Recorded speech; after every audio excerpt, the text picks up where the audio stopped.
ये खबर KR मंगलम university द्वारा प्रस्तुत की गई है। क्या अमेरिका और ईरान की दुश्मनी में अब बेगुनाह भारतीयों की जान जाने लगी है? जरा सोचिए, उस माँ और पत्नी पर क्या गुजरी होगी जिसे सुबह फोन पर कहा गया कि मैं सुरक्षित हूँ और उसके ठीक 40 मिनट बाद मौत की खबर आ गई। आखिर समंदर में चल रही इस खूनी जंग में हमारे देश के मरीन इंजीनियर्स को निशाना क्यों बनाया जा रहा है? नमस्कार, आप देख रहे हैं दैनिक जागरण और मैं हूं आपके साथ पल्लवी सिंह।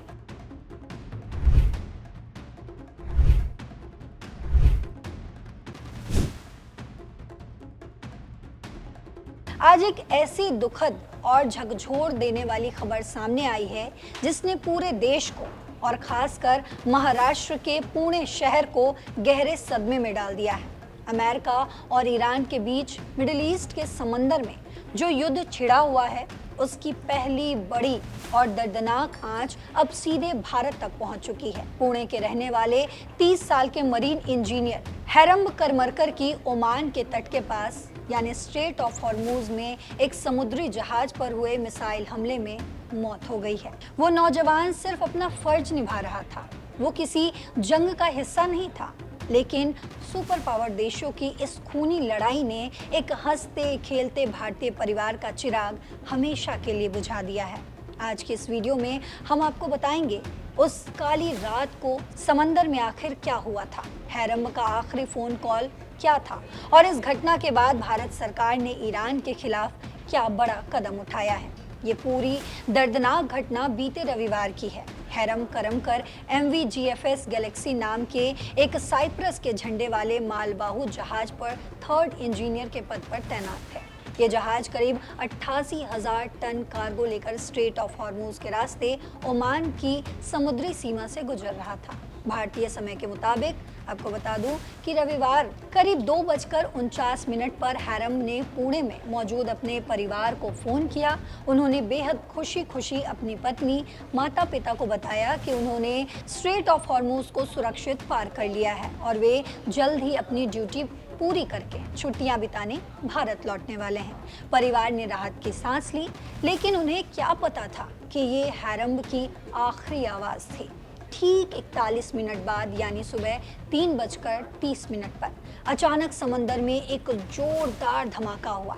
ईरान की इस्लामिक रिवॉल्यूशनरी गार्ड कॉर्प्स यानी कि IRGC की तरफ से दागी गई एक मिसाइल सीधे जहाज के इंजन रूम में जा टकराई।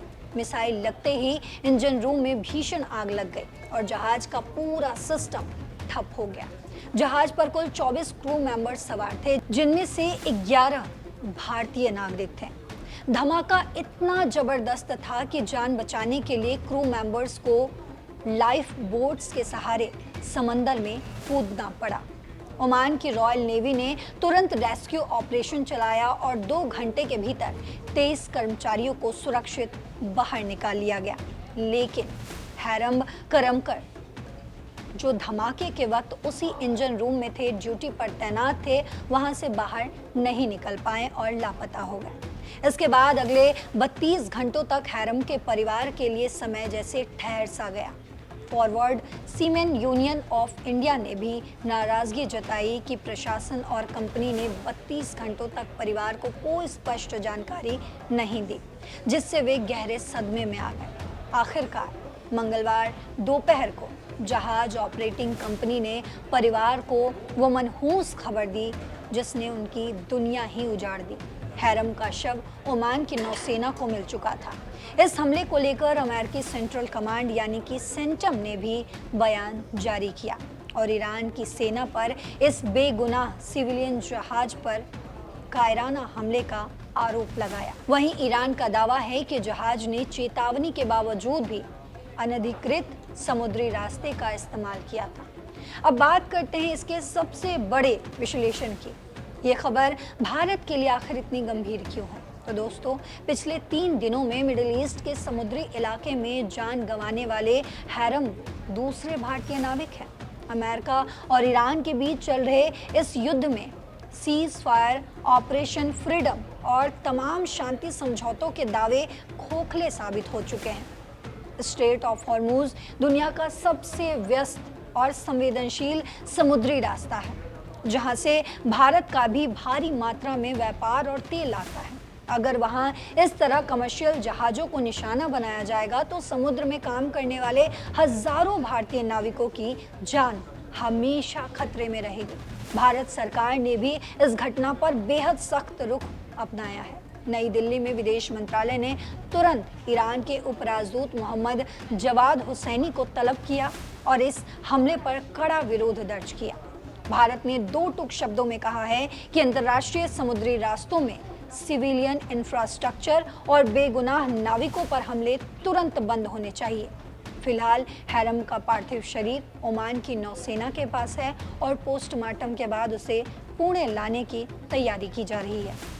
पूरा देश आज हैरम को नम आंखों से श्रद्धांजलि दे रहा है और उनके परिवार के साथ खड़ा है। तो दोस्तों, क्या आपको लगता है कि दो देशों की इस जंग में बेगुनाह आम नागरिकों को निशाना बनाना एक बहुत बड़ा युद्ध अपराध है? क्या भारत को ईरान के खिलाफ और सख्त कदम उठाने चाहिए? आपको जो भी लगता हो अपनी राय कमेंट बॉक्स में ज़रूर लिखते जाइएगा। साथ ही देश और दुनिया की तमाम खबरों के लिए, तमाम अपडेट्स के लिए देखते रहिए दैनिक जागरण। नमस्कार।